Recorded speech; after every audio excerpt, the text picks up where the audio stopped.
Hoy moshkalar, hoy, men oddiy chopmasman va men faqat olov yoqish uchun emasman. Endi bu bedodlikka chek qo'yiladi. Bu qizil qalpoqchamning tagida nima yashiringanini bilasizmi? Ya, bularning gapini qarang. Qip-qizil qalpoq kiyib olib. Jinni bo'ldingmi? Bu oddiy cho'p emas. Voy dod.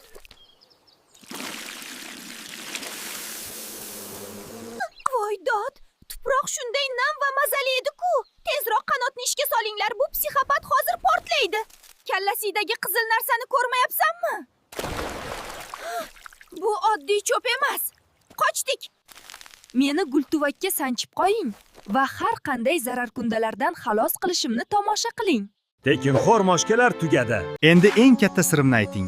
Men kuchli fungitsidman. Qizil qalpoqchamdagi oltin gugurt mog'or va ildiz chirishidan gulni asrab hayot beradi.